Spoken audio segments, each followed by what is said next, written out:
അപ്പോൾ നമ്മൾ നമ്മുടെ യാത്ര സ്റ്റാർട്ട് ചെയ്യാണ്. ഇപ്പോൾ 10 മണിയായി, കുറച്ച് ലേറ്റ്.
ഹലോ ഫ്രണ്ട്സ്, അപ്പോൾ നമ്മുടെ യാത്ര ഇവിടെ സ്റ്റാർട്ട് ചെയ്തിരിക്കുകയാണ്.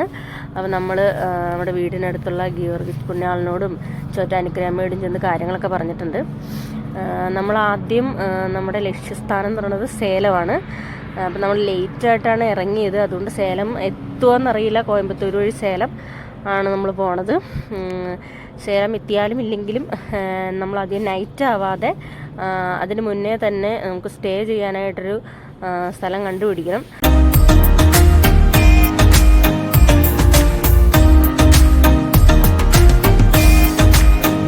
ഇവിടെ അത്യാവശ്യം നല്ല രീതിയിൽ റോഡ് പൊളിഞ്ഞു കിടക്കുകയാണ്. നമ്മുടെ മെട്രോയ്ക്ക് വേണ്ടി കുത്തി പൊളിച്ചിട്ടേക്കുവാണ്. കാക്കനാട് ഒത്തു കുഴപ്പമില്ല. സിഗ്നൽ കഴിഞ്ഞാൽ നല്ല റോഡാണെന്നാണ് ഈ കൊച്ചു പറയുന്നത്. മക്കളെ ഇപ്പം മഴ വരുന്നുണ്ട്. കേരളത്തിൻ്റെ ദേശീയ മഴക്കോട്ടാണ് നമ്മൾ കൊണ്ടുവന്നിരിക്കുന്നത്. ഫുഡ് കഴിക്കാൻ അത്യാവശ്യം നല്ലൊരു സ്പോട്ട് കിട്ടിയിട്ടുണ്ട്. ഇവിടെ ഇരിക്കാം. നമ്മുടെ കയ്യിൽ വീട്ടിൽ നിന്ന് ഉണ്ടാക്കണമെന്ന് ചപ്പാത്തി ഉണ്ട്. ചപ്പാത്തി വിഴുങ്ങ, ഇനി എര വിഴുങ്ങുന്ന സമയമാണിത്. തീരെ കൂടി കഴിഞ്ഞ് ഞങ്ങൾ വീണ്ടും ഇതാ സ്റ്റാർട്ട് ചെയ്തിരിക്കുന്നു.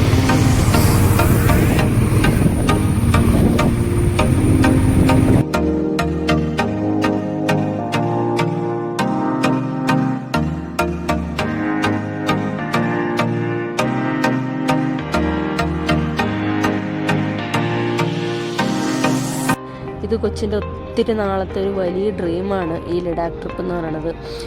കൊച്ചി ഒത്തിരി നാളുകളായിട്ട് പാർട്ട് ടൈം വർക്കൊക്കെ ചെയ്ത് അതിനുള്ള പൈസ ഇങ്ങനെ സുരുക്കൂട്ടി വെച്ചേക്കുമായിരുന്നു. പുള്ളി ഇങ്ങനെ എന്താ പറയുക, ഒരു നല്ല ഡ്രസ്സ് പോലും വാങ്ങാതെ ആ ക്യാഷ് മുഴുവൻ ഈ ലഡാക്ക് ട്രിപ്പിന് വേണ്ടി അത് സ്വപ്നം കണ്ടുകൊണ്ട് ആളിങ്ങനെ കൂട്ടി വെച്ചേക്കുമായിരുന്നു. ഇങ്ങനെ സഫാരി ചാനലിൻ്റെ ഒക്കെ ഭയങ്കര ആരാധകനാണ്.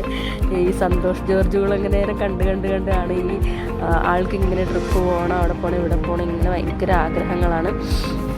എന്നിട്ടിപ്പോൾ കുറേ നാൾ മുന്നേ തന്നെ ഈ ലഡാക്ക് ട്രിപ്പിന് വേണ്ട ഫണ്ട് ആൾ സെറ്റ് ചെയ്തായിരുന്നു. പക്ഷെ പിന്നെ ആളുടെ പ്രശ്നം എന്ന് പറഞ്ഞാൽ അതിന് പറ്റിയൊരു പാർട്ണറെ കിട്ടിയില്ലെന്നുള്ളതാണ് പിന്നത്തെ പ്രശ്നം. അപ്പോൾ കൊച്ചെന്ന് പറയണത് എൻ്റെ ബൈക്കിൻ്റെ പുറകിൽ ആരെങ്കിലും ഒരാൾ ഉണ്ടായാൽ മതി, ഞാൻ എത്ര ദൂരം വേണേലും എവിടേക്ക് വേണേലും അറിയാത്ത എങ്ങോട്ടേക്ക് വേണേലും പോകാൻ എനിക്ക് എന്താ പറയുക പേടിയില്ല, ഞാൻ പോകുമെന്നാണ് പറയണത്.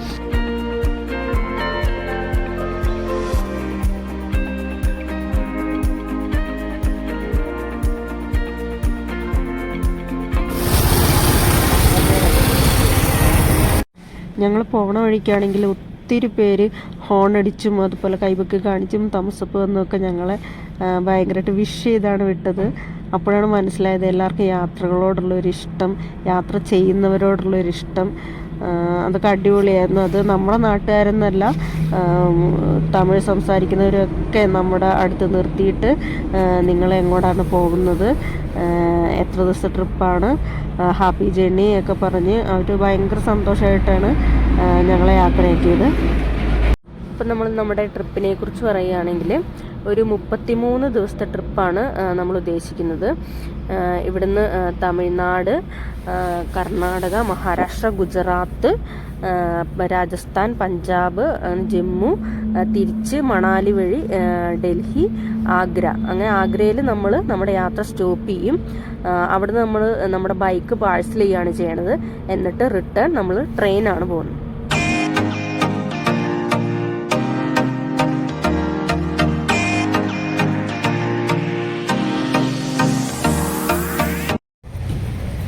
ഞങ്ങളിപ്പോൾ ഒരാവശ്യമില്ലാത്ത ചിലവിന് വേണ്ടി ഇറങ്ങിയിരിക്കുകയാണ്. ഇവിടുന്ന് അങ്ങ് പോയി പിന്നെ തമിഴ്നാട് കയറി കഴിഞ്ഞാൽ നല്ല ഫുഡൊന്നും കിട്ടത്തില്ല. അതുകൊണ്ട് ഞങ്ങൾക്ക് ബിരിയാണി കഴിക്കാനൊരു കൊതി. അതുകൊണ്ട് ബിരിയാണി കഴിക്കാമെന്ന് വെച്ച് ഇറങ്ങിയതാണ്. പാഴ്ചലവെന്ന് അറിയാം ഞങ്ങളുടെ ഇപ്പോഴത്തെ സാമ്പത്തിക അവസ്ഥ വെച്ച്. എന്നാലും കൊതിയാണ്, പോവാം കഴിക്കാം. അപ്പോൾ നമ്മൾ ഇവിടെ വടക്കാഞ്ചേരിയിലെത്തി. അപ്പോൾ നമ്മൾ ബിരിയാണി കഴിക്കാൻ കയറിയതാണ്. വടക്കാഞ്ചേരിയിലെ മലബാർ എന്ന് പറഞ്ഞിട്ടൊരു ഇതുണ്ട്, മലബാർ ഹോട്ടലുണ്ട്. അപ്പോൾ അവിടെ നല്ല ബിരിയാണി കിട്ടുമെന്ന് വിചാരിച്ച് കയറുകയാണ്. അപ്പോൾ നമ്മൾ ബിരിയാണി ഓർഡർ ചെയ്തു. അപ്പോൾ ഇത് കഴിച്ചിട്ട് പറയുന്നത് ബിരിയാണി അല്ലേ, മുട്ടയുള്ള ബിരിയാണി. മുട്ട നല്ല ഇടയ്ക്കൊക്കെ ബിരിയാണിയിൽ മുട്ട കിട്ടാറുണ്ട്. അതുകൊണ്ട് ഇരട്ടി സന്തോഷമായി. ഹലോ ഫ്രണ്ട്സ്, അപ്പോൾ നമ്മളിങ്ങനെ നമ്മുടെ ട്രാവൽ തുടങ്ങിയിട്ട് നമ്മൾ സേലമായിരുന്നു ഉദ്ദേശിച്ചത്. പക്ഷേ നമുക്ക് കോയമ്പത്തൂർ എത്തിയില്ല. ആ ഹൈവേയിൽ ഇരിക്കുകയാണ്. അപ്പോൾ നമ്മൾ എവിടെയെങ്കിലുമൊക്കെ സ്റ്റേ കിട്ടുമെന്ന് അന്വേഷിച്ചുകൊണ്ടിരിക്കുകയാണ്. കുറേ മുമ്പിൽ കയറി ചോദിച്ചു. അപ്പോൾ ഇവരൊന്നും അങ്ങനെ നമുക്ക് സ്റ്റേ പ്രൊവൈഡ് ചെയ്തില്ല. ഒരു ഇന്ത്യൻ്റെ ഇവിടെ കയറിയിട്ടുണ്ട്. നമുക്ക് ചോദിച്ചു നോക്കാം ഉണ്ടാവും. ഭാഗ്യമുണ്ട് കേട്ടോ, ഇവർ നമുക്കിവിടെ സ്റ്റേ ചെയ്യാൻ തന്നു. അവർ നല്ലൊരു മാനേജറായിരുന്നു. പുള്ളി നമ്മളോട് ഇവിടെ സ്റ്റേ ചെയ്തോളാൻ പറഞ്ഞു. അപ്പോൾ നമ്മളിന്ന് ഇവിടെ സ്റ്റേ ചെയ്യാണ്. നമുക്ക് ടെൻ്റടിക്കുന്ന കാര്യങ്ങളിലേക്കൊക്കെ കിടക്കാം. ഇത്തിരി ചടങ്ങാണ്, അതിനുശേഷം നമുക്ക് കാണാം. ഓക്കെ. ഹലോ ഫ്രണ്ട്സ്, അങ്ങനെ നമ്മളിവിടെ ടെൻറ്റ് കെട്ടി. പക്ഷെ അതൊന്ന് നേരെ പ്ലേസ് ചെയ്തിട്ടൊന്നുമില്ല, ജസ്റ്റ് ടെൻറ്റ് കെട്ടിയെടുത്തു. അപ്പോൾ ഒരു കിടപ്പാടം കിട്ടി, ഒരാശ്വാസമായി.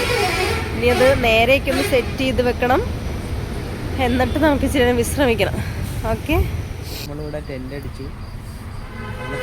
ഫുഡൊക്കെ കഴിച്ചിട്ട് ഇങ്ങനെ കിടക്കാൻ പോണേ. ഇവിടെ അത്യാവശ്യം നല്ല തണുത്തല്ല, പക്ഷെ തണുത്ത കാറ്റടിച്ചു. മഴ പെയ്യണേക്കാൾ മുമ്പാണ് അടിക്കുന്നത് കാറ്റ്. അപ്പം ഞാൻ സ്ലീപ്പിംഗ് ബാഗിൻ്റെ അകത്ത് നുഴഞ്ഞു കയറി കിടക്കുകയാണ്. അപ്പം ഇങ്ങോട്ടുള്ളത് നല്ല സുഖകരമായ ഉറക്കമൊന്നും ആയിരിക്കില്ല.